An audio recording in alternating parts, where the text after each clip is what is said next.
ચૂંટણીના પરિણામના દિવસે સૌથી મોટો ઝટકો આમ આદમી પાર્ટીને એ લાગ્યો છે કે મનોજ સોરઠિયા સુરતમાં વોર્ડ નંબર 4 માંથી હારી ચૂક્યા છે.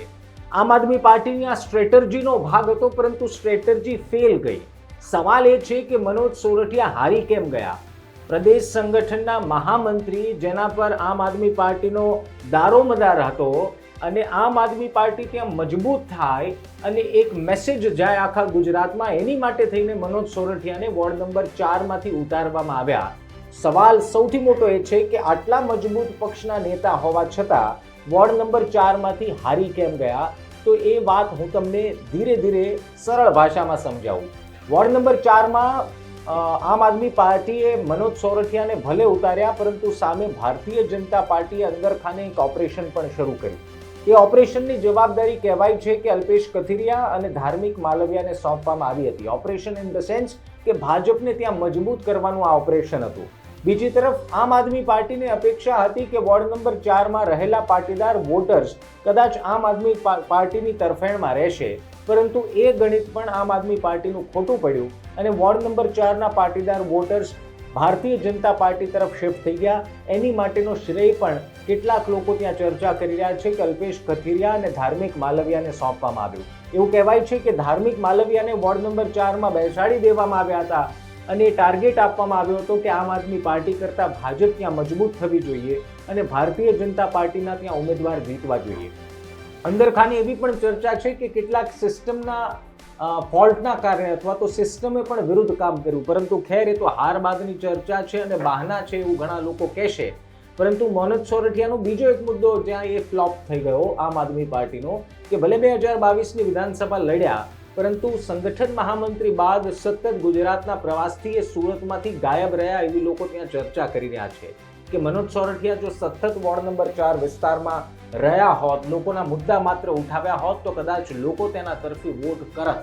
પરંતુ એવું નથી કે મનોજ સોરઠિયાને સાવ વોટ જ નથી મળ્યા. વોટ તો મળ્યા છે, પરંતુ આમ આદમી પાર્ટીનું જે ટ્રમ્પ કાર્ડ છે એ ત્યાં ફેલ થતું દેખાઈ રહ્યું છે. હવે સુરતમાં અત્યાર સુધી, એટલે કે લગભગ અત્યારના વાગ્યા છે 11:30 સુધીમાં જે અપડેટ સુરતમાંથી મળી રહ્યા છે, 120 વોર્ડમાંથી તમામ વોર્ડમાંથી ભારતીય જનતા પાર્ટી પાછળ ચાલી રહી છે. 1-2 વોર્ડમાં કોંગ્રેસ આગળ છે, 1-2 વોર્ડમાં આમ આદમી પાર્ટી પણ આગળ છે, પરંતુ મોટા ભાગના વોર્ડમાં અત્યારે તો આમ આદમી પાર્ટી પાછળ છે. મનોજ સોરઠિયાની હારથી આમ આદમી પાર્ટીને ઝટકો એ લાગશે કે સુરતમાં 2021 બાદથી જે આમ આદમી પાર્ટી ત્યાં મજબૂત છે એવા દાવા કરતું હતું, તે વોર્ડ નંબર 4માં મનોજ સોરઠિયાની હાર બાદ ફ્લોપ થશે.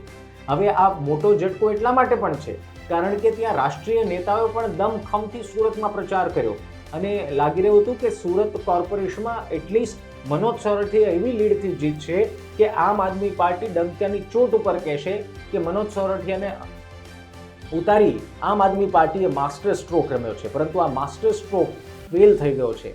કારણ બહુ સિમ્પલ છે કે ત્યાં ભારતીય જનતા પાર્ટીએ અંદરખાને એટલા ઓપરેશન્સ ચલાવ્યા કે આમ આદમી પાર્ટીને બાહ્ય દ્રષ્ટિએથી લાગતું હતું કે આપણે બહુ મજબૂત છે, પરંતુ બોલ્યા વગર શાંતિથી આ ભારતીય જનતા પાર્ટી અંદરથી એવા ઓપરેશન પાર પાડી દીધા કે રિઝલ્ટ્સ ભારતીય જનતા પાર્ટીની ફેવરમાં આવ્યું.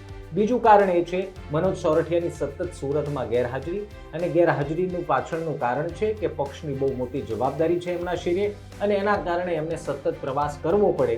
એટલા માટે કદાચ લોકો એવું કહેતા હોય કે આ મનોજ સોરઠિયાની ગેરહાજરી પણ એક મોટું કારણ છે. અને ત્રીજું સૌથી મોટું કારણ છે પાટીદાર ફેક્ટર. પાટીદાર ફેક્ટર આમ આદમી પાર્ટીની તરફેણમાં જ સુરતમાં રહેશે એવી એક હવા ચાલતી હતી, પરંતુ એ માત્ર વોર્ડ નંબર 4 પૂરતું એ માત્ર હવા સાબિત થઈ અને મનોજ સોરઠિયા હારી ગયા. તમારું શું માનવું છે? તમે શું કારણ માનો છો કે મનોજ સોરઠિયા જેવા નેતા આમ આદમી પાર્ટીના સુરતમાંથી હારી ગયા? એ કમેન્ટ બોક્સમાં જરૂર લખજો. બાકી ગુજરાત તકને ફોલો કરો, સતત અપડેટ્સ તમારા સુધી આપીએ છીએ. નમસ્કાર.